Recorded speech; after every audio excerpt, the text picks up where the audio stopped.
ദൈവനാമത്തിലേവർക്കും സ്നേഹവന്ദനം. നമ്മുടെ പ്രത്യേക പഠന പരമ്പര റോമലേഖനത്തിൽ നിന്ന്. റോമലേഖന പഠനത്തിൽ നിന്ന് 132 അവതരണത്തിലാണ് നാം ഇപ്പോൾ എത്തി നിൽക്കുന്നത്. 132 അവതരണം. റോമലേഖനം 6 അധ്യായത്തിൻ്റെ 17 മുതലുള്ള വേദഭാഗം ഒന്ന് വായിക്കാം. അല്പചിന്തകളിലേക്കൊന്ന് മടങ്ങി വരാം. റോമലേഖനം 6 അധ്യായം വിശുദ്ധീകരണത്തെക്കുറിച്ച് പ്രതിപാദിക്കുന്ന 6-7 അധ്യായങ്ങൾ. ഇതിൽ 6 അധ്യായത്തിൻ്റെ 17 മുതലുള്ള വാക്യങ്ങൾ നമുക്കൊന്നുകൂടെ ഒന്ന് ചിന്തിക്കാം. എന്നാൽ നിങ്ങൾ പാപത്തിൻ്റെ ദാസന്മാർ ആയിരുന്നുവെങ്കിലും നിങ്ങളെ പഠിപ്പിച്ച ഉപദേശ രൂപത്തെ ഹൃദയപൂർവം അനുസരിച്ച് പാപത്തിൽ നിന്ന് സ്വാതന്ത്ര്യം ലഭിച്ച് നീതിക്ക് ദാസന്മാരായി തീർന്നതുകൊണ്ട് ദൈവത്തിന് സ്തോത്രം. നിങ്ങളുടെ ജഡത്തിൻ്റെ ബലഹീനത നിമിത്തം ഞാൻ മാനുഷ്യരീതിയിൽ പറയുന്നു. നിങ്ങളുടെ അവയവങ്ങളെ അധർമ്മത്തിനായി അശുദ്ധിക്കും അധർമ്മത്തിനും അടിമകളാക്കി സമർപ്പിച്ചതുപോലെ ഇപ്പോൾ നിങ്ങളുടെ അവയവങ്ങളെ വിശുദ്ധീകരണത്തിനായി നീതിക്ക് അടിമകളാക്കി സമർപ്പിപ്പീൻ. എത്ര ശക്തമായ വിശുദ്ധീകരണ ലക്ഷ്യത്തിലേക്ക് നയിക്കുന്ന ആഹ്വാനമാണ്, പ്രബോധനമാണ്, ചിന്തകളാണ്. അപ്പോൾ ഇവിടെ പറഞ്ഞു, നിങ്ങൾ പാപത്തിൻ്റെ ദാസന്മാരായിരുന്നു. പക്ഷെ നിങ്ങൾക്ക് അടുക്കൽ വന്ന ഒരു ഉപദേശത്തെ നിങ്ങൾ ഹൃദയപൂർവ്വം അനുസരിച്ച്, ഇംഗ്ലീഷ് വാക്കിൽ നിങ്ങൾ അതിനായി നിങ്ങളെ തന്നെ സമർപ്പിച്ചു. നിങ്ങൾ ആ ഉപദേശ രൂപത്തിനായി സമർപ്പിച്ചു സ്വമനസ്സാലെ. അനുസരണം എപ്പോഴും ബാഹ്യമായൊരു ചടങ്ങല്ല. അനുസരണം ആന്തരികമാണ്, ആത്മീകമായ വിധേയത്വവും സമർപ്പണവുമാണ്. ദൈവനം അനുസരിക്കുമ്പോഴെപ്പോഴും നാം അങ്ങനെ വേണം അനുസരിക്കാൻ. മറ്റുള്ളവർ കാണാൻ വേണ്ടിയല്ല, നമ്മുടെ ഉള്ളിൽ അതിൻ്റെ ആവശ്യബോധത്തിൽ നിന്ന് പൂർണ്ണമായ സമർപ്പണമായിരിക്കണം. യോഹന്നാൻ്റെ സുവിശേഷം 3 അധ്യായത്തിൻ്റെ 3 മുതൽ 5 വരെ നമുക്ക് കർത്താവ് യേശുവിൻ്റെ അടുക്കൽ വന്നൊരു മനുഷ്യനെ ദൈവം പരിചയപ്പെടുത്തും.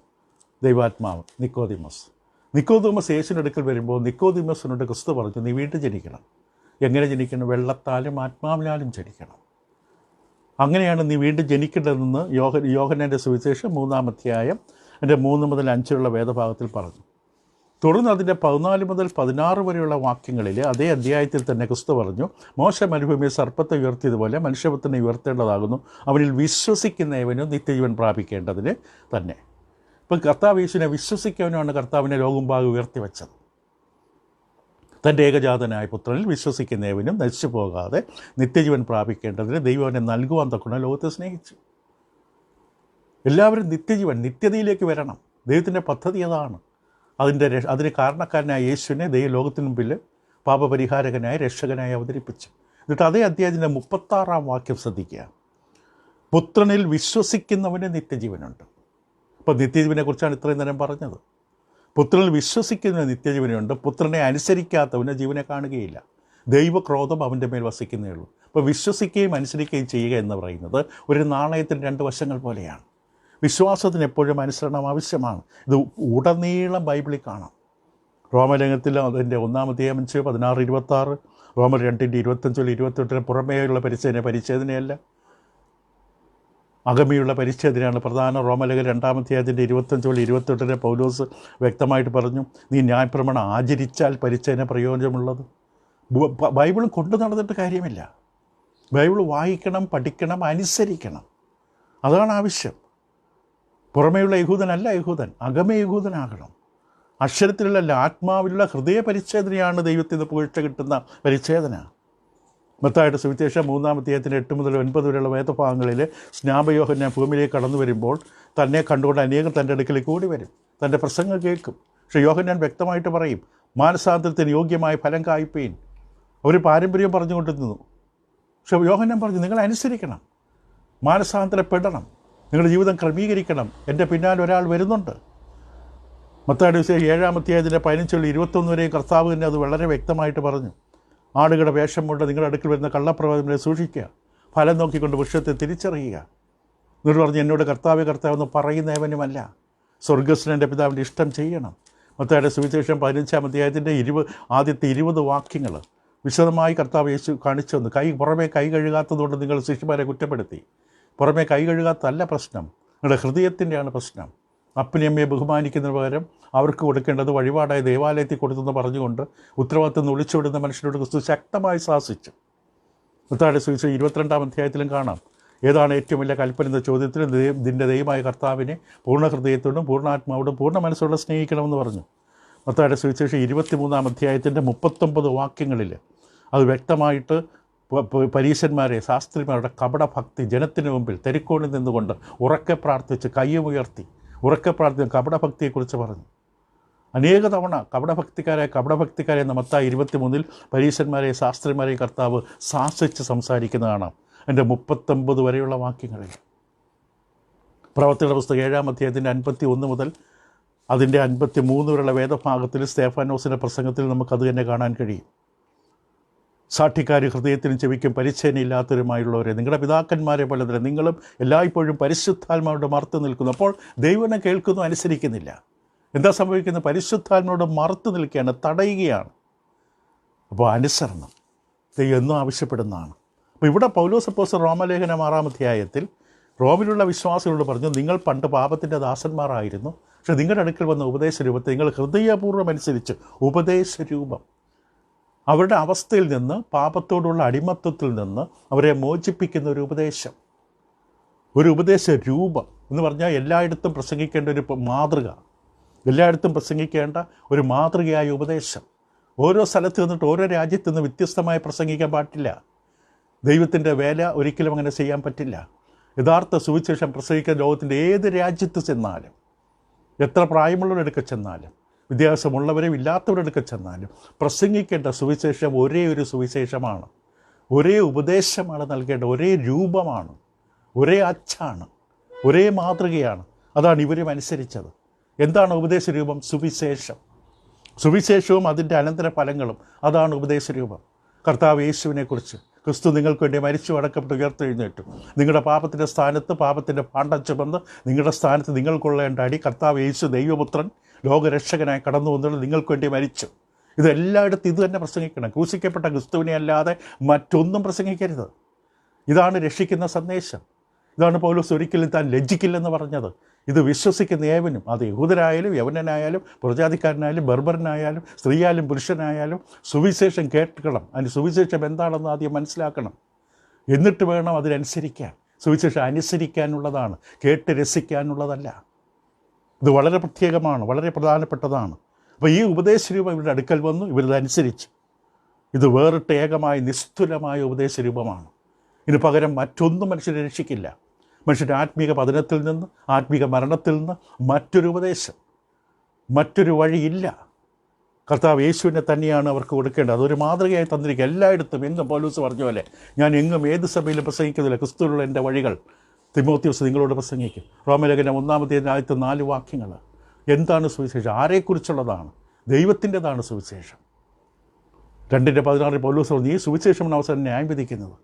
16-ാം അധ്യായം റോമലേഖനം 25-ാം വാക്യത്തിൽ പറഞ്ഞു, നിത്യദൈവത്തിൻ്റെ പദ്ധതി പ്രകാരം യേശു ക്രിസ്തുവിനെക്കുറിച്ചുള്ള പ്രസംഗം. അതാണ് സുവിശേഷം. ഇന്ന് ലോകത്തിൽ അനേകങ്ങൾ ക്രിസ്ത്യാനികളെന്ന് പറയുന്നവരുടെ സുവിശേഷം എന്തെന്ന് ചോദിച്ചാൽ ഒരു ബൈബിൾ ഉയർത്തി കാണിക്കും. സുവിശേഷം, പ്രത്യേകമായി നിസ്തുലമായ സുവിശേഷം, പാപത്തിൻ്റെ ബന്ധത്തിൽ കിടക്കുന്ന മനുഷ്യനെ വിടുവിക്കുന്ന ദൈവശക്തിയായ സുവിശേഷം, അത് യേശുവാണ്. യേശുവിനെക്കുറിച്ചുള്ള പ്രസംഗമാണ്. അത് ദൈവത്തിൻ്റെ നിത്യപദ്ധതിയാണ്. 1 കൊരിന്ത്യർ 15-ന്റെ ആദ്യത്തെ 4 വാക്യങ്ങൾ പൗലോസ് വ്യക്തമായി കൊരിന്ത് സഭയെ പരസ്യം ഓർമ്മപ്പെടുത്തും. നിങ്ങൾ നിൽക്കുന്നത്, നിങ്ങൾ കൊള്ളേണ്ടത്, നിങ്ങളെ രക്ഷിക്കുന്ന, നിങ്ങൾക്ക് ലഭിച്ചത് ഈ സുവിശേഷം വിട്ടുകളയരുത്. ഇതിനെ തകർക്കാൻ പലരും പല ഉപദേശവുമായിട്ട് വരും, നവീന ഉപദേശങ്ങളുമായി. അത് ദുരുപദേഷ്ടക്കന്മാരാണ്, കള്ളപ്രവാചകന്മാരാണ്. നിങ്ങളെ കലക്കാനായിട്ട് ഉദ്ദേശിക്കുകയാണ്. ഗലാത്യർ 1:6-9 വരെ. തിമോത്തിയോസിന് പൗലോസ് ചെയ്യുമ്പോൾ 2-ാം ലേഖനത്തിൽ പറയും, എന്നോട് കേട്ട പഥ്യവചനം മാതൃകയായി പിടിച്ചുകൊള്ളുക. ഇത് പഥ്യവചനമാണ്. ദാവീദിൻ്റെ സന്തതിയായി ജനിച്ച് മരിച്ചിട്ട് ഉയർത്തെഴുന്നിരിക്കുന്ന ക്രിസ്തുവിനെ ഓർത്തുകൊള്ളുക. ഇതാകുന്നു എൻ്റെ സുവിശേഷം. 2 തിമോത്തിയോസ് 2:8. യൂദയുടെ ലേഖനത്തിൻ്റെ 3-ാം വാക്യം, വിശുദ്ധന്മാർക്ക് ഒരിക്കലായി പരമേൽപ്പിക്കപ്പെട്ട വിശ്വാസം. അപ്പോൾ ഒരു മാതൃക, ഒരു രൂപം ഉണ്ട്. ഈ രൂപമാണ് ഫലപ്രദമായത്. എന്തിന്? പാപത്തെ നിന്ന് മോചിക്കാൻ. ഈ സുവിശേഷം പ്രസംഗിക്കാത്ത ഒരാളും ഒരിടത്തും പാപമോചനം പ്രാപിക്കില്ല. കരഞ്ഞിട്ടോ നിലവിളിച്ചിട്ടോ കാര്യമില്ല. സുവിശേഷം ശരിയായി പ്രസംഗിക്കണം. അത് പ്രാസംഗികയുടെ ഉത്തരവാദിത്വം. അത് ശരിയായിട്ട് കേട്ട് അനുസരിക്കണം, കേൾവിക്കാരുടെ ഉത്തരവാദിത്വം. എങ്കിൽ മാത്രമേ രക്ഷിക്കപ്പെടുകയുള്ളൂ. പാപത്തിൽ നിന്ന് മോചനം പ്രാപിച്ച് നീതിയുടെ ദാസൻ, ശരിയായ ജീവിതം ജീവിക്കണമെന്നുണ്ടെങ്കിൽ ആദ്യം വിടുവിക്കപ്പെടണം, ആദ്യം കെട്ടുകൾ പൊട്ടണം, അഴുക്ക് കഴുകിക്കളയപ്പെടണം, പാപത്തിൻ്റെ കറയിൽ നിന്ന് മോചനം പ്രാപിക്കണം. അതിനെ സുവിശേഷം ഹൃദയപൂർവ്വം അനുസരിക്കണം. അനുസരിക്കുന്ന എന്തുകൊണ്ടെന്ന് വ്യക്തമായി ബോധ്യം വേണം. ഹൃദയപൂർവ്വം ആവശ്യബോധത്തോടെ. റോമലേഖനം 6:3-4 വാക്യങ്ങൾ എത്ര പഠിച്ചാലും തീരാത്തൊരു അധ്യായമാണ് റോമലേഖനം. ഈ സുവിശേഷം അനുസരിക്കാത്തവരാണ് അവസരം ന്യായം വിധിക്കുമെന്ന് 2 തെസ്സലോനിക്കർ 1:8-10 വരെ പറഞ്ഞത്. ഗലാത്യലേഖനം 5:7 ഇങ്ങനെ ചോദ്യം ചോദിക്കും പൗലോസ്, സത്യമനുസരിക്കാതിരിക്കാൻ നിങ്ങളെ ആർ തടഞ്ഞു? ഇപ്പോൾ ക്രിസ്ത്യാനിത്വം എന്ന് പറയുന്നത് സദാചാരമായ നിയമവ്യവസ്ഥയല്ല, വെറും ഒരു ധാർമ്മിക നിയമവ്യവസ്ഥയല്ല ക്രിസ്ത്യാനിത്വം. ധാർമ്മിക പൂർണ്ണതയോടെ ജീവിക്കാൻ വേണ്ടി നൽകി തന്നിരിക്കുന്ന കുറേ ഗുണദോഷ ഉപദേശങ്ങളല്ല. ദൈവത്തെ പ്രസാദിപ്പിക്കാനുള്ള അങ്ങനെയുള്ളൊരു വഴിയല്ല ഇത്. ഇത് ക്രിസ്തുവിൻ്റെ മരണം, അടക്കം, ഉയർപ്പിൽ അടിസ്ഥാനപ്പെട്ടതാണ്. ക്രിസ്തുവിൻ്റെ ക്രൂസിൽ ചുറ്റിപ്പറ്റിയതാണ്. ക്രൂശിക്കപ്പെട്ട ക്രിസ്തു, അതാണ് സുവിശേഷം. 1 കൊരിന്ത്യർ 1:18-22 നശിച്ചു പോകുന്ന ഒരു ക്രൂശ് പോഷത്വമാണ്. രക്ഷിക്കപ്പെടുന്ന നമുക്ക് ദൈവശക്തിയാണ്. നശിച്ചു പോകുന്ന ഒരു ക്രൂസിൻ്റെ ഉപദേശം, ക്രിസ്തുവിനെക്കുറിച്ചുള്ള ഈ ഉപദേശം അവർക്ക് കളിയാക്കലാണ്, ലജ്ജയാണ്, പോഷ്കാണ്. പക്ഷേ രക്ഷിക്കപ്പെടാൻ ദൈവത്തിൻ്റെ കൃപയുള്ളവർക്ക് ഇത് ദൈവശക്തി, ദൈവജ്ഞാനവും കാണും. ഗലാത്യലേഖനം 6:14 പൗലോസ്, ഞാൻ മറ്റൊന്നിനെക്കുറിച്ച് എനിക്ക് പ്രശംസിക്കേണ്ട കാര്യമില്ല, ക്രൂശിക്കപ്പെട്ട ക്രിസ്തു. ക്രൂസിലല്ലാതെ എനിക്ക് മറ്റൊന്നും പ്രശംസിക്കാനില്ല. ഇപ്പം ക്രിസ്തു ചരിത്രപരമായി അനുഭവിച്ച, ചരിത്രത്തിൽ ഗോൽഗോഥാ മലയിൽ 2000 വർഷങ്ങൾക്ക് മുമ്പ് മനുഷ്യരെ പാപിച്ചുവെന്ന് മരിച്ചത് ചരിത്രത്തിൽ സംഭവിച്ച സത്യം, അതൊരു ദൈവപൈതൽ അനുഭവിക്കണം, മൂർത്തീകരിക്കണം, സംഭവിപ്പിക്കണം തൻ്റെ ജീവിതത്തിൽ. വിശ്വാസത്താലും മാനസാന്തരത്താലും സ്നാനത്താലും. വിശ്വാസം മാനസാന്തരം മാത്രം പോരാ, സ്നാനപ്പെടുന്നതിലൂടെ മാത്രമാണ് ഇത് പൂർണ്ണമാകുന്നത്. ക്രിസ്തുവിൽ വിശ്വസിക്കുന്ന വിശ്വാസം, പാപങ്ങളെക്കുറിച്ചുള്ള മാനസാന്തരം, ക്രിസ്തുവിലുള്ള വിശ്വാസം ഏറ്റുപറഞ്ഞ് പാപങ്ങളിൽ നിന്ന് മോചിക്കപ്പെടാൻ, ക്രിസ്തു രക്തത്തോട് സമ്പർക്കം പുലർത്താൻ സ്നാനം സ്വീകരിക്കാൻ ദൈവകൽപ്പനയാണ്. സ്നാനം ദൈവത്തിൻ്റെ മാർഗമാണ്, ദൈവത്തിൻ്റെ ആലോചനയാണ്, സ്വർഗത്തിൻ്റെ തീരുമാനമാണ്. ഈ അനുസരണം ഹൃദയത്തിൽ നിന്ന് വരണം. മനഃപൂർവ്വം മനസ്സിൻ്റെ സന്നദ്ധത, ആത്മാർത്ഥത ഉണ്ടാകണം. വചനമനുസരിക്കുമ്പോൾ മറ്റുള്ളവരെ കാഴ്ചക്കാരായിട്ട് ദൃഷ്ടി സേവകളല്ല. എഫേസ്യർ 6:6 ദൈവത്തിനോട് നമ്മൾ ചെയ്യുന്ന ഒന്നും മറ്റുള്ളവരെ കാണിക്കാനാകരുത്. ദൃഷ്ടി സേവയാലല്ല. ദൈവം ശ്രദ്ധിക്കുന്നു. സുവിശേഷപ്രകാരം നമ്മെ ന്യായം വിധിക്കുമെന്നാണ് പൗലോസ് റോമർ 2:16 പറഞ്ഞത്. 1 കൊരിന്ത്യർ 4:15 വാക്യം ഒന്ന് വായിച്ച് കേൾക്കാം. കൊരിന്ത്യർക്ക് എഴുതിയ 1 ലേഖനത്തിൻ്റെ 4:15 വാക്യത്തിൽ പൗലോസ് അപ്പോസ്തലൻ ഇപ്രകാരം പറയുന്നു, നിങ്ങൾ ക്രിസ്തുവിൽ 10,000 ഗുരുക്കന്മാരുണ്ടെങ്കിലും പിതാക്കന്മാർ ഏറെയില്ല. ക്രിസ്തുവേശുവിൽ ഞാനല്ലോ നിങ്ങളെ സുവിശേഷത്താൽ ജനിപ്പിച്ചത്. സുവിശേഷം അനുസരിക്കൊരു ജന്മം സംഭവിക്കുകയാണ്. ജനം സംഭവിക്കണമെങ്കിൽ ആദ്യം മരിക്കണം. എന്നാൽ ശിശുക്കൾക്കുള്ളതല്ല ഇത്. ഇത് പ്രായപൂർത്തിയായി സുവിശേഷം വചനം കേൾക്കാൻ താല്പര്യവും കഴിവും സന്നദ്ധതയും പ്രാപ്തിയുമുള്ളവർക്കുള്ളതാണ്. ഒരു ജന്മം സംഭവിക്കണം. ഈ അനുസരണത്തിൻ്റെ ഫലമാണത്. അവർ പാപത്തിൽ നിന്ന് മോചനം പ്രാപിച്ചു. എന്നിട്ട് എന്ത് ചെയ്തു? നീതിയുടെ ദാസന്മാരായത്. പാപത്തിൽ നിന്ന് മോചനം പ്രാപിച്ചാൽ മാത്രം പോരാ, തുടർന്ന് ജീവിതം നീതിക്ക് വേണ്ടി സമർപ്പിക്കണം. ശരിയായി ജീവിക്കാൻ സമർപ്പിക്കപ്പെടണം. ഇല്ലെങ്കിൽ മോചനം പ്രാപിച്ചിട്ട് കാര്യമില്ല. വീട് വൃത്തിയായി അലങ്കരിച്ചിട്ട് കാര്യമില്ല. പക്ഷേ അതിനെ പുറത്താക്കിയിട്ട് കാര്യമില്ല. വീട് അലങ്കരിച്ചിട്ട് പക്ഷേ അകത്ത് കർത്താവ് വരണം. ഹൃദയത്തിൽ ദൈവം ഉണ്ടാകണം. അല്ലെങ്കിൽ വീണ്ടും സാത്താൻ വരും, ഇരട്ടി ശക്തിയോടെ വരും. വചനത്തിൽ പറഞ്ഞ് 7 ഇരട്ടി ശക്തിയോടുകൂടെ വരുമെന്നാണ്. പിന്നെ അവനെ പുറത്താക്കാൻ പറ്റില്ല. അപ്പം ഈ സ്വാതന്ത്ര്യം, പാപത്തിൽ നിന്നുള്ള മോചനം, പാപത്തിൽ നിന്നുള്ള സ്വാതന്ത്ര്യം ഒരു യാഥാർത്ഥ്യമാണ്. നാം കൃപയിലേക്ക് പ്രവേശിക്കുകയാണ്. പിന്നെ നമ്മുടെ കഴിവിലും നമ്മുടെ പ്രകടനത്തിലുമല്ല, കൃപയിലാണ് ഇനിയുള്ള ജീവിതം, കർത്താവിൽ ആശ്രയിക്കുന്ന ജീവിതം. അതാണ് ഈ നല്ല സുവിശേഷം നമുക്ക് നൽകുന്നത്. ക്രിസ്തുവിൻ്റെ മരണമടക്കം ഉയർപ്പുന്ന സുവിശേഷം. ഇപ്പോൾ പൗലോസ് ഇവിടെ പറയുന്ന മോചനം, അത് നീതീകരണമായിട്ട് ബന്ധപ്പെട്ടത്. നീതീകരണം ഈ വിശുദ്ധീകരണത്തിൽ തൊട്ട് മുമ്പുള്ളതാണ്. നീതീകരണം, ദൈവമുമ്പിൽ കയറിച്ച് നിൽക്കാനുള്ള യോഗ്യത നേടിയ അവസ്ഥ. ക്രിസ്തുവിൻ്റെ രക്തത്തോട് അല്ലെങ്കിൽ ക്രിസ്തുവിൻ്റെ മരണമടക്കം ഉയർപ്പിനോട് നമ്മൾ അനുരൂപപ്പെടുമ്പോൾ, സ്നാനപ്പെടുമ്പോൾ നമുക്ക് ലഭിക്കുന്നത് നീതീകരണം. ഇപ്പോൾ ഇവിടെ പറയുന്ന മോചനം നീതീകരണത്തോടെ. നീതീകരണം ശരിക്ക് ക്രിസ്തുവിലുള്ള നമ്മുടെ സ്ഥാനമാണ്. ഇത് വിശുദ്ധീകരണത്തോട് ബന്ധപ്പെട്ട വാക്കാണ്. വിശുദ്ധീകരണം എന്ന് പറഞ്ഞാൽ ക്രിസ്തുവിലുള്ള നമ്മുടെ പരിശീലനമാണ്, ജീവിത ശൈലിയാണ്. അത് വിശുദ്ധീകരണമാണ്. ഇപ്പോൾ ദൈവമക്കളെ സംബന്ധിച്ച് പൗലോസ് അപ്പോസ്തലൻ ഇവിടെ പറയുന്നു, നിങ്ങൾ നിങ്ങളെ തന്നെ സമർപ്പിക്കണം. അതിൻ്റെ 18-19 വാക്യങ്ങൾ, പ്രത്യേകിച്ച് നിങ്ങളുടെ അധർമ്മത്തിനും അനീതിക്കും ആയി നിങ്ങളുടെ അവയവങ്ങളെ പണ്ട് സമർപ്പിച്ചതുപോലെ ഇപ്പോൾ നിങ്ങളുടെ അവയവങ്ങളെ വിശുദ്ധീകരണത്തിനായി നീതിക്ക് അടിമകളാക്കി സമർപ്പിക്കും. നാം സ്വയം ചെയ്യണം. നമുക്കൊരു ബോധം വേണം. നാം പാപത്തിൻ്റെയും സാത്താൻ്റെയും അടിമകളായിരുന്നു. അവിടെ നിന്ന് ദൈവം നമ്മെ വിടുവിച്ചു. പൗലോസ്, നിങ്ങൾ ഒരിക്കലും പുറകിലേക്ക് ഇനി തെന്നിപ്പോകരുത്. ഒരിക്കൽ നിങ്ങളെ നയിച്ചിരുന്ന, ഭരിച്ചിരുന്ന, നിയന്ത്രിച്ചിരുന്ന, നിങ്ങളെ അടിമത്തത്തിൽ കുടുക്കിയിരുന്ന പിശാചിൻ്റെ പാപത്തിൻ്റെ കയ്യിലേക്ക് വീണ്ടും പോയി തലവെച്ച് കൊടുക്കരുത്. അതൊരു ഏറ്റവും വലിയ അബദ്ധമാണ്. അവിടെ നിന്നാണ് നിങ്ങളെ വിടുവിച്ചത്. എന്തിൽ നിന്നാണോ വിടുവിച്ച് അതിലേക്ക് ഇനി മടങ്ങിപ്പോകരുത്. അതാണ് റോമലേഖനം 6:15-18 വരെ. ഗലാത്യ ലേഖനം 5-ാം അധ്യായത്തിൻ്റെ 13-ാം വാക്യത്തിലും പൗലോസ് അപ്പോസ്തലൻ ഓർമ്മിപ്പിക്കുന്നതാണ്. ഗലാത്യർ 5:13. ഇവിടെ പൗലോസിൻ്റെ വാക്കുകൾ ഇപ്രകാരമാണ്: സഹോദരന്മാരെ, നിങ്ങൾ സ്വാതന്ത്ര്യത്തിനായി വിളിക്കപ്പെട്ടിരിക്കുന്നു. ഈ സ്വാതന്ത്ര്യം ജഡത്തിന് അവസരമാക്കുക മാത്രം ചെയ്യാതെ സ്നേഹത്താൽ അന്യോന്യം സേവിപ്പിൻ. വീണ്ടും നമ്മെ അടിമകളാക്കാൻ ശ്രമിക്കുന്ന ശക്തി ചുറ്റുമുണ്ട്. ലഭിച്ച സ്വാതന്ത്ര്യം നഷ്ടപ്പെടുത്തി കളയാൻ അതിൽ വിട്ടുകൊടുക്കരുത്. അതുപോലെ ഓർമ്മിപ്പിക്കുകയാണ്. 1 പത്രോസ് 2:16 വാക്യത്തിൽ പത്രോസ് വളരെ വ്യക്തമായ രീതിയിൽ ശക്തമായിട്ട് തന്നെ ഈ വിഷയം അവതരിപ്പിക്കുമ്പോൾ പത്രോസിൻ്റെ 1-ാം ലേഖനം 2-ാം അധ്യായം 16-ാം വാക്യത്തിൽ സ്വതന്ത്രരായും സ്വാതന്ത്ര്യം ദുഷ്ടതയ്ക്ക് മറയാക്കാതെ ദൈവത്തിൻ്റെ ദാസന്മാരായി നടപ്പീൻ എന്ന് പറയും. പിന്നെ നമ്മൾ 21-ാം വാക്യത്തിലേക്ക് മടങ്ങുകയാം. റോമലേഖനം 6-ാം അധ്യായം നിലനിൽക്കുന്ന ഭവിഷ്യത്തുകൾ. റോമലേഖനം 6:21-23 വരെ നിലനിൽക്കുന്ന ഭവിഷ്യത്തുകൾ. അതെന്താണ് പറയുന്നത്? നിങ്ങൾക്ക് അന്ന് എന്തൊരു ഫലമുണ്ടായിരുന്നു? ഇത് പണ്ട് പാപത്തിൻ്റെ ദാസന്മാരായിരുന്നപ്പോൾ, ക്രിസ്തുവിൽ സ്വാതന്ത്ര്യം കിട്ടുന്നതിന് മുമ്പ്, പാപത്തിന് മോചനം ലഭിക്കുന്നതിന് മുമ്പ്, പണ്ടത്തെ ജീവിതത്തെക്കുറിച്ച് ചിന്തിക്കുമ്പോൾ എന്താണ് നിങ്ങൾക്ക് ഉണ്ടായിരുന്ന ഫലം? ഇപ്പോൾ നിങ്ങൾക്ക് ലജ്ജ തോന്നുന്നത് തന്നെ. അതിൻ്റെ അവസാനം മരണമല്ലോ. എന്നാൽ ഇപ്പോൾ പാപത്തിൽ നിന്ന് സ്വാതന്ത്ര്യം പ്രാപിച്ച ദൈവത്തിന് ദാസന്മാരായിരിക്കാൻ നിങ്ങൾക്ക് ലഭിക്കുന്ന ഫലം വിശുദ്ധീകരണവും അതിൻ്റെ അന്തം നിത്യജീവനുമാകുന്നു. 123 പ്രസിദ്ധമായ വാക്യം: പാപത്തിൻ്റെ ശമ്പളം മരണമത്രേ, ദൈവത്തിൻ്റെ കൃപാവരമോ നമ്മുടെ കർത്താവ് യേശു നിത്യജീവൻ തന്നെ. 21-22 വാക്യമെങ്കിലും നമുക്കൊന്ന് ചിന്തിക്കാം. നിലനിൽക്കുന്ന ചില ഭവിഷ്യത്തുകളാണ്. എന്താണ് ശരിയായ തീരുമാനമെടുക്കാൻ? ഇപ്പോൾ നമ്മളൊരു നാൽക്കവലയിൽ, ഒരു നാൽക്കവല ചെന്ന് നിൽക്കുന്നു. 4-5 വഴികളുണ്ട് നമ്മുടെ മുമ്പിൽ. ശരിയായ വഴിയിലൂടെ പോകാൻ തീരുമാനം എന്തടിസ്ഥാനത്തിലെടുക്കണം? എങ്ങനെയാണ് ശരിയായ തീരുമാനമെടുക്കേണ്ടത്? ഈ നാൽക്കവലയിൽ നിൽക്കുമ്പോൾ പൗലോസ് എഴുത്തുകാരെ പ്രബോധിപ്പിക്കുന്നത്, നിങ്ങൾ ഓരോ വഴിയും എവിടെ ചെല്ലുന്നു എന്ന് ചിന്തിച്ച് നോക്കുക. നിങ്ങളുടെ മുമ്പിൽ കാണുന്ന ഈ 4 വഴികളുണ്ടല്ലോ, ഈ 4 വഴികളും 4 റോഡും എവിടെ എത്തുന്ന റോഡുകളാണെന്ന് ചിന്തിച്ച് നോക്കുക. നിങ്ങൾക്ക് എവിടെ എത്തേണ്ടത് ആദ്യം നിങ്ങൾക്ക് ഉറപ്പുണ്ടോ? അവിടേക്കുള്ള ചൂണ്ടുപലക നോക്കുക. അവിടെ എത്തുന്ന വഴി ഏതാണ്?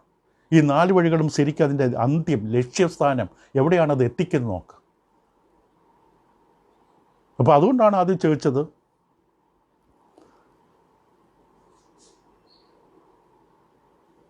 പാപത്തിൻ്റെ ദാസന്മാരായിരുന്നപ്പോൾ നീതിയെ സംബന്ധിച്ച് സ്വതന്ത്രരായിരുന്നല്ലോ, നിങ്ങൾക്ക് അന്ന് എന്തൊരു ഫലമുണ്ടായിരുന്നു? നിങ്ങൾ പണ്ട് ജീവിച്ച ജീവിതം എവിടെയാണ് നിങ്ങളെ എത്തിച്ചത്? എന്തായിരുന്നു അന്നത്തെ ജീവിച്ച ജീവിതം? പണ്ടത്തെ ജീവിതം കൊണ്ട് നിങ്ങൾക്ക് കിട്ടിയത് എന്താണ്? ഇപ്പോൾ നാണക്കേട് തോന്നുന്നു. പണ്ട് ചെയ്തു കൂട്ടിയ കാര്യങ്ങൾ ഓർക്കുമ്പോൾ ഒരു യഥാർത്ഥ ദൈവ പൈതലിന് സഭയുടെ മുമ്പിൽ വന്ന് വീമ്പിളക്കാൻ പറ്റില്ല. പണ്ട് ഞാൻ അങ്ങനെയായിരുന്നു. ഒരിക്കലും പറ്റില്ല. നാണക്കേടാണ്, ലജ്ജയാണ്. ചെയ്തു കൂട്ടിയ ദുഷ്കർമ്മങ്ങൾ, മ്ലേച്ഛമായ, മലിനമായ, അശ്ലീലമായ അകൃത്യങ്ങളും പാപങ്ങളും തിന്മകളും ഓർക്കുമ്പോൾ യഥാർത്ഥത്തിൽ ക്രിസ്തുവിൽ വന്നിട്ടുള്ളൊരു ദൈവത്തിന് നാണക്കേടാണ്. ആരോടും പറയാൻ പറ്റില്ല. പറഞ്ഞാൽ ആൾക്കാർക്ക് പിന്നെ നമ്മളെ കാണുന്നത് വളരെ തെറ്റായ, മോശമായ രീതിയിലായിരിക്കും. അതുകൊണ്ട് പലർക്കും പേടിയാണ്. പക്ഷെ അതാണ് വാസ്തവം. പൗലോസ് നിങ്ങൾക്ക് പണ്ടത്തെ കാര്യത്തെക്കുറിച്ച് ചിന്തിക്കുമ്പോൾ എന്താ ഇപ്പോഴുണ്ടാകുന്ന ഫലം എന്താണ്? ഫലം എന്ന വാക്ക് പ്രയോജനം എന്ന വാക്ക് തന്നെയാണ്. ഇംഗ്ലീഷിൽ ബെനഫിറ്റ്, ഫ്രൂട്ട് 2 വാക്ക് മാറി മാറി ഉപയോഗിക്കും. നാണം തോന്നില്ലേ പണ്ടത്തെ കാര്യത്തെ ഓർക്കുമ്പോൾ? പക്ഷേ സങ്കടകരമെന്ന് പറയാം, ദൈവമക്കളെന്ന് പറയുന്ന, ഒരു പക്ഷേ ഹൃദയപൂർവ്വം വചനം അനുസരിക്കാൻ തയ്യാറാകാത്ത, ചെയ്തിട്ടില്ലാത്ത പലരും പഴയ ജീവിതത്തെ ആഗ്രഹത്തോടെ, താല്പര്യത്തോടെ, ഇപ്പോഴും മോഹത്തോടെ ചിന്തിക്കുന്നവരുണ്ട്. ഇപ്പോഴുള്ള ക്രിസ്തുവിലുള്ള പുതിയ ജീവിതത്തിൻ്റെ ആഴമറിയാത്തതും നേട്ടമറിയാത്തത് കൊണ്ടാണ് സംഭവിക്കുന്നത്. പഴയ ജീവിതം, ക്രിസ്തുവിലേക്ക് വരുന്നതിന് മുമ്പുള്ള ജീവിതം, ജഡസുഖത്തിൽ, മലിനമോഹങ്ങളിൽ കിടന്ന ജീവിതത്തെക്കുറിച്ച് ഇപ്പോഴും ആഗ്രഹിക്കുകയാണ്. ചിലർ സുഹൃത്തുക്കളോടും മറ്റും പറയുമ്പോൾ വളരെയധികം ആഗ്രഹത്തോടെ പറയുന്നത് കേൾക്കാം, വലിയ അഭിമാനത്തോടെ പറയുന്നത് കേൾക്കാം. ഇത് ഉദാഹരണമാണ് സംഖ്യാപുസ്തകം 11-5 വാക്യം. ഇസ്രായേൽ ജനങ്ങൾ ദൈവരെ വിടുവിച്ച് കൊണ്ടുവന്നിട്ട് അവർ പുറകോട്ട് നോക്കിയിട്ട് അവർ പറഞ്ഞെന്താണ്? സംഖ്യാപുസ്തകം 11-5 ഞങ്ങൾ മിസ്രൈമിൽ വെച്ച് വില കൂടാതെ, സൗജന്യമായി വില കൂടാതെ തിന്നിട്ടുള്ള മത്സ്യം, വെള്ളരിക്ക, മത്തങ്ങ, ഉള്ളി, ചുവന്നുള്ളി, ചിറ്റുള്ളി എന്നിവ ഞങ്ങൾ ഓർക്കുന്നു. പണ്ടത്തെ ആ രുചി ഓർക്കുകയാണ്. പണ്ടത്തെ രുചി ഇപ്പോഴും നാവിലാണ്. എങ്ങനെ പുതിയ ജീവിതം ജീവിക്കാൻ പറ്റും? എങ്ങനെ ക്രിസ്തുവിൽ സ്വാതന്ത്ര്യം അനുഭവിക്കും? എങ്ങനെ വിശദീകരണം പ്രാപിക്കും ഈ പഴയ രുചിയും കൊണ്ട് നടന്നാൽ? ഒരു മറന്നുപോയി. ഈജിപ്തിൽ അവരുടെ കൈയും കാലിലും ചങ്ങലയുണ്ടായിരുന്നു. ഒരു കണക്കിന് അടിമത്വത്തിലായിരുന്നു. അതവർ മറന്നു. ഇവിടെ രുചിയെക്കുറിച്ച് ചിന്തിച്ചുകൊണ്ടിരുന്നു. ഒരു അനാഥ കുട്ടി വഴിയരികിൽ നമ്മൾ കൊണ്ടുവന്നു. വഴിയിൽ നിന്ന് ആ കുട്ടിയെ രക്ഷിച്ചു. പക്ഷെ ആ വഴിയിൽ കിടന്ന സമയത്ത്, തെരുവോരത്ത് കിടന്ന സമയത്ത് ആ കുട്ടി ആഹാരം കഴിച്ചു, കേക്കിൻ്റെ കഷ്ണങ്ങൾ കഴിച്ചു. പക്ഷെ കഴിച്ചതെവിടെയാണ്? ചവറുകൂനയ്ക്കകത്ത് നിന്ന്, മനുഷ്യ കൊണ്ടിട്ട വേസ്റ്റിൽ നിന്ന്. അത് മറന്നുപോയി. ഞാൻ പണ്ട് എനിക്ക് കേക്കിൻ്റെ കഷ്ണം കിട്ടുമായിരുന്നു, അപ്പത്തിൻ്റെ കഷ്ണം പകുതി കടിച്ച ഈ കോഴിയുടെ കാല് കിട്ടുമായിരുന്നു. എവിടെ നിന്ന്? ചവറുകൂനയ്ക്കകത്ത് നിന്ന്. അത് മറന്നുപോയി എന്ന് പറഞ്ഞവരാണ് ഇവരോട് ചോദിക്കുകയാണ്, നിങ്ങളുടെ പണ്ടത്തെ ജീവിതത്തെക്കുറിച്ച് ചിന്തിക്കുമ്പോൾ എന്താ തോന്നുന്നത്? 4 കാലേ നടന്നൊരു ജീവിതമില്ലേ? മ്ലേച്ഛമായ സകലവും ചെയ്ത് സകല തിന്മയും ചെയ്തൊരു ജീവിതമില്ലേ? അതിനെക്കുറിച്ച് ഇപ്പോൾ ഓർക്കുമ്പോൾ എന്താ തോന്നുന്നത്? ഒരു വിധത്തിൽ ഇവരെക്കുറിച്ച് നമുക്ക് സന്തോഷിക്കാം. കാരണം പൗലോസ് പറയുന്നത്, നിങ്ങൾക്ക് ലജ്ജ തോന്നുന്നില്ലേ? നല്ല കാര്യം. ഇത് അനേക ദൈവമക്കൾക്ക് ലജ്ജ തോന്നാറില്ല. ഇവർക്ക് പക്ഷേ ലജ്ജ തോന്നുന്നുണ്ട്. ഈ പണ്ടത്തെ ജീവിതം ഇപ്പോഴത്തെ ജീവിതം തമ്മിൽ വ്യത്യാസമുണ്ടായിരിക്കണം. നേരത്തെ ഞാൻ കുരുടനായിരുന്നു, ഇപ്പോൾ എനിക്ക് കാണാം. പണ്ട് ഇരുട്ടിലായിരുന്നു, ഇപ്പോൾ ഞാൻ ദൈവത്തിലാണ്, വെളിച്ചത്തിലാണ്. ഈ വ്യത്യാസം അനുഭവിച്ചിരിക്കണം. അപ്പോൾ പൗലോസ് അവരോട് ചോദിക്കുക, നിങ്ങൾ വളരെ ഗൗരവമായി നേരത്തെ ഉണ്ടായ ജീവിതത്തിൻ്റെ ഫലം എന്താണെന്ന് ചിന്തിച്ച് നോക്കുക. നിങ്ങളുടെ ലജ്ജ തന്നെയാണ്. എന്താണ് നിങ്ങൾ ലജ്ജിക്കാൻ കാരണം? പാപം വരുത്തിയ അവസ്ഥകൾ. എന്തൊക്കെയാണ് പാപം വരുത്തിയ അവസ്ഥകൾ? കുറ്റപ്പെടുത്തുന്ന മനസ്സാക്ഷി, ദൈവം ആഗ്രഹിച്ച ജീവിത നിലവാരത്തിൽ താഴേക്ക് പോയി, പ്രിയപ്പെട്ടവരുമായി വേർപെട്ട ജീവിതം, ദൈവത്തിൻ്റെ അനുഗ്രഹങ്ങളൊന്നും അനുഭവിക്കാൻ കഴിയാത്ത ജീവിതം. ഇതിനെല്ലാം ഉപരിയായിട്ട് ആത്മീക മരണം. ഇതല്ലേ പണ്ടുണ്ടായിരുന്നത്? ഇതല്ലേ പണ്ടത്തെ നേട്ടം? ശരിയാണ്, ഇറച്ചി കഷ്ണവും കേക്കിൻ്റെ കഷ്ണവും എല്ലാം കിട്ടി. പക്ഷേ എവിടെ നിന്ന്? എല്ലാ വീട്ടുകളിൽ നിന്ന് കൊണ്ടിട്ട ചവറ് വാരുന്നവർ കൊണ്ട് തള്ളിക്കളഞ്ഞ ചവറുകൂനയിൽ നിന്ന്. ചിറ്റുള്ളി, ചുവന്നുള്ളി, വെള്ളുള്ളി, മത്തങ്ങ, വെള്ളരിക്ക, മത്സ്യം. ശരിയാണ്. പക്ഷേ കൈയും കാലിൽ എന്തുണ്ടായിരുന്നു? ചങ്ങലയുണ്ടായിരുന്നു. ആരായിരുന്നു നിങ്ങളുടെ യജമാനൻ? പിശാച്. ഇത് മറന്നുപോയി. ഇത് ഓർക്കുന്ന ഒരാൾക്ക് ലജ്ജ തോന്നും. അത് ഏറ്റവും വലിയ അവസ്ഥയാണ്. അപ്പോൾ നിങ്ങൾക്ക് ലജ്ജ തോന്നുന്നത് തന്നെ നിങ്ങൾക്ക് അന്ന് എന്തൊരു ഫലമുണ്ടായിരുന്നു, ഇപ്പോൾ ലജ്ജ തോന്നുന്നത്. എന്നിട്ട് പറഞ്ഞു, അതിൻ്റെ അവസാന മരണമല്ലോ. പണ്ടത്തെ ജീവിതത്തിൻ്റെ അവസാനം എന്തായിരുന്നു? ആ റോഡിലൂടെ പോയപ്പോൾ എവിടെ ചെല്ലുമായിരുന്നു? മരണത്തിൽ ചെല്ലുമായിരുന്നു. ഇവിടെ മരണം എന്ന് ഉദ്ദേശിക്കുന്ന ഭൗതിക മരണമല്ല. ഭൗതിക മരണം എല്ലാവർക്കും വരും. കുഞ്ഞുങ്ങൾ വരെ, ജനിച്ചു വരുന്ന കുഞ്ഞുങ്ങൾ വരെ മരിക്കും. എബ്രായലേഖനം 9:27. മരണം എല്ലാവർക്കും നിയമിച്ചിരിക്കുന്നതാണ്. ഇവിടെ പറയുന്ന മരണം ആത്മീക മരണമാണ്. ദൈവത്തിലുള്ള വേർപാട്. യെശയ്യാ 59. ദൈവത്തിൻ്റെ കൈ കുറിയതല്ല, ദൈവത്തിൻ്റെ ചെവി മന്ദമായതല്ല, മനുഷ്യൻ്റെ അകൃത്യവും പാപവും നിമിത്തം ദൈവത്തിൽ നിന്ന് അകലുന്നു പോകുന്ന ആത്മീക മരണം.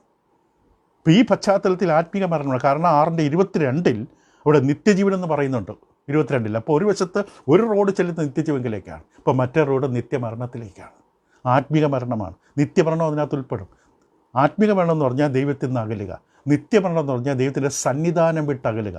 അതാണ് തെസ്സലോനിക്ക ലേഖനം 2 ലേഖനം 1:8. ദൈവത്തിൻ്റെ സന്നിധാനം വിട്ട് നിത്യനാശം. അതാണ് ആത്മീക മരണം. ഇപ്പോൾ ഭൗതിക മരണം, ആത്മീക മരണം, നിത്യമരണം. ഇപ്പോൾ ഇവിടെ പറയുന്ന ഭൗതിക മരണത്തെക്കുറിച്ചല്ല, ആത്മീക മരണം, അതോടൊപ്പം നിത്യമരണം.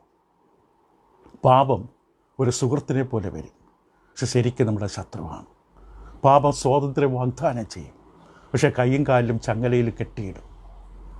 പാപം സന്തോഷം വാഗ്ദാനം ചെയ്യും, പക്ഷെ അവസാനം നമ്മൾ ലജ്ജയും നാണക്കേടും ഉണ്ടാകും. പാപം ജീവൻ വാഗ്ദാനം ചെയ്യും, പക്ഷേ പാപം അവസാനം എത്തിക്കുന്ന മരണത്തിലേക്കാണ്. സാത്താൻ ആദാം ഹവ്വയുടെ അടുക്കൽ വന്ന് അങ്ങനെയാണ്. യേശുവിൻ്റെ അടുക്കൽ പ്രലോഭിക്കാൻ നോക്കി, സുഹൃത്തിനെ പോലെ, യേശുവിൻ്റെ വിശപ്പിന് പരിഹാരവുമായി. പക്ഷേ യേശുവിന് ആളെ മനസ്സിലായി. നമ്മുടെ ഏറ്റവും വലിയ അവസ്ഥ നമുക്ക് ആളെ മനസ്സിലാകുന്നില്ല. നമ്മുടെ ചാർച്ചക്കാർ, ബന്ധുക്കൾ, വേണ്ടപ്പെട്ടവർ, പ്രിയപ്പെട്ടവർ എന്ന് കണ്ടുകൊണ്ട് നമ്മൾ എന്താ വന്നതിൻ്റെ ഉദ്ദേശവും നമ്മൾ കാണാതെ പോകും. വന്നത് നമ്മുടെ ആത്മാവിനെ നശിപ്പിക്കാനാണ്, ദുരുപദേശവുമായിട്ടാണ്. പക്ഷെ നമ്മൾ കാണുന്നില്ല. പോലീസ് നിങ്ങൾ ചിന്തിച്ച് നോക്കുക. അപ്പോൾ ഒരു റോഡ് ചെല്ലുന്ന ഇവിടെയാണ്. പോലീസ് ചോദിച്ചു നിങ്ങളോട്, നിങ്ങൾക്ക് അന്ന് എന്തൊരു ഫലമുണ്ടായിരുന്നു ക്രിസ്തുവിലേക്ക് വരുന്നതിന് മുമ്പ്? പഴയ ജീവിതത്തിൽ, പഴയ യാത്ര, പഴയ ജീവിതം, പഴയ റോഡിലൂടെ പോയപ്പോൾ എന്താ കിട്ടിയത്? ഇപ്പം നിങ്ങൾക്ക് നാണക്കേട് തോന്നില്ലേ? അതൊരു വലിയ കാര്യമാണ് ഈ നാണക്കേട് തോന്നുന്നത്, ലജ്ജ തോന്നുന്നത്. അത് തോന്നുന്നുണ്ടെങ്കിൽ നമുക്ക് പ്രതീക്ഷയുണ്ട്. എന്നിട്ടപ്പം മറ്റേ റോഡ് എന്താണ്? അത് 22-ാം വാക്യം നമുക്ക് നാളെ ചിന്തിക്കാം. മറ്റേ റോഡിൽ കൂടെ പോയി അവിടെ ചെല്ലും. ആ വാക്യം വായിക്കാം. എന്നാൽ ഇപ്പോൾ പാപത്തിൽ നിന്ന് സ്വാതന്ത്ര്യം പ്രാപിച്ച് ദൈവത്തിൻ്റെ ദാസന്മാരായിരിക്കാൻ നിങ്ങൾക്ക് ലഭിക്കുന്ന ഫലം വിശുദ്ധീകരണവും അതിൻ്റെ അന്ത്യം നിത്യജീവൻ. അതാണ് മറ്റേ റോഡ്. ഈ റോഡിൽ കൂടെ പോയ വിശുദ്ധീകരണം കിട്ടും. അവസാനം എന്ത് കിട്ടും? നിത്യജീവൻ കിട്ടും. നമ്മൾ തിരഞ്ഞെടുക്കണം. നമ്മൾ ഒരു നാൽക്കവലെ നിൽക്കുകയാണ്. ഏത് റോഡിൽ കൂടെ പോകും നമ്മൾ തിരഞ്ഞെടുക്കുക. ആരും നിർബന്ധിക്കില്ല, പക്ഷെ പറഞ്ഞു തരും. ചെറിയ ചൂണ്ടുവലകയുണ്ട്. നിത്യജീവൻ, നിത്യമരണം. പക്ഷെ നിത്യമരണത്തിൽ റോഡ് രസമാണ്. കുറേ ആൾക്കാർ കാണും, പാട്ടും കൂത്തും എല്ലാം കാണും. അതിനകത്ത് മദ്യക്കുപ്പികളൊക്കെ ഫ്രീ ആയി വിതരണം ചെയ്യും. ഫ്രീ ആയി ഫുഡും കിട്ടും. വില കൂടാതെ തിന്നിട്ടുള്ള മത്സ്യം, വെള്ളരിക്ക, മത്തങ്ങ, ഉള്ളി, ചുവന്നുള്ളി, ചിറ്റുള്ളി, എണ്ണി ഒരു പറഞ്ഞു പണ്ടത്തെ അനുഭവം. ഇതൊക്കെ ഫ്രീ ആണ്, വില കൂടാതെ. ഓരോ ജംഗ്ഷനിലും ഇങ്ങനെ കട തുറന്നു വെച്ചിരിക്കുകയാണ്. ഇഷ്ടം പോലെ കഴിക്കാം. പക്ഷേ എങ്ങോട്ടാണ്? മരണത്തിലേക്ക്. മറുവശത്ത് വളരെ കുറച്ച് വരെ കാണും. പക്ഷെ അത് വിശദീകരണമാണ്. ഓരോ ദിവസം കഴിയുന്നവർ വിശദീകരണത്തിലേക്ക്, അവസരം നിത്യജീവനിലേക്ക്. ദൈവം നിങ്ങളെ സഹായിക്കട്ടെ. തിരഞ്ഞെടുപ്പുകൾ സത്യസന്ധമായിരിക്കട്ടെ. നമ്മുടെ പഴയ ജീവിതത്തെക്കുറിച്ച്, പാപജീവിതത്തെക്കുറിച്ച് എപ്പോഴും ലജ്ജ തോന്നണം. സന്തോഷിക്കരുത്. സന്തോഷിക്കുന്നുണ്ടെങ്കിൽ അതിപ്പോഴും ആഗ്രഹിക്കുന്നുണ്ടെങ്കിൽ സാത്താൻ അത് കാണാം. അവൻ അവസരം തരും. നമ്മളറിയാതെ പോയി വീഴും. നമ്മുടെ ഉള്ളിലാണ് പ്രശ്നം. അതുകൊണ്ട് അനുസരണ ഹൃദയത്തിൽ നിന്ന് വരട്ടെ, ബാഹ്യമാകരുത്. ഇവർ സുവിശേഷ രൂപം, അത് നമ്മൾ പഠിച്ച പ്രധാനമായി. വേറെ ഒരു മാർഗ്ഗമില്ല, വേറൊരു മാതൃകയില്ല, വേറൊരു അച്ചില്ല. ലോകമെങ്ങും മനുഷ്യൻ്റെ ആത്മാവിൻ്റെ വീണ്ടെടുപ്പിന് വേണ്ടി ദൈവം നൽകിയിരുന്ന ഉപദേശ രൂപം സുവിശേഷം, യേശുവിനെക്കുറിച്ചുള്ളത്, ദൈവത്തിൻ്റെ പുത്രനും പ്രവാചകന്മാർ മുഖാന്തരം വാഗ്ദത്തം ചെയ്ത സുവിശേഷം. അത് മാത്രമേ മനുഷ്യനെ ആത്മീകമായി സ്വതന്ത്രനാക്കിയുള്ളൂ. മറ്റുള്ളവരോട് പറഞ്ഞു കൊടുക്കാൻ രക്ഷിക്കപ്പെട്ട നിങ്ങൾക്കും എനിക്കും ഉത്തരവാദിത്തമുണ്ട്. കാരണം അവർ നശിച്ചുകൊണ്ടിരിക്കുകയാണ്, ദുരുപദേശത്തിലാണ്. അവരുടെ യഥാർത്ഥ ക്രിസ്തീയ സുവിശേഷം പറഞ്ഞു കൊടുക്കണം. ദൈവം നിങ്ങളെ സഹായിക്കട്ടെ. തുടരാം അടുത്ത ദിവസം. Thank you.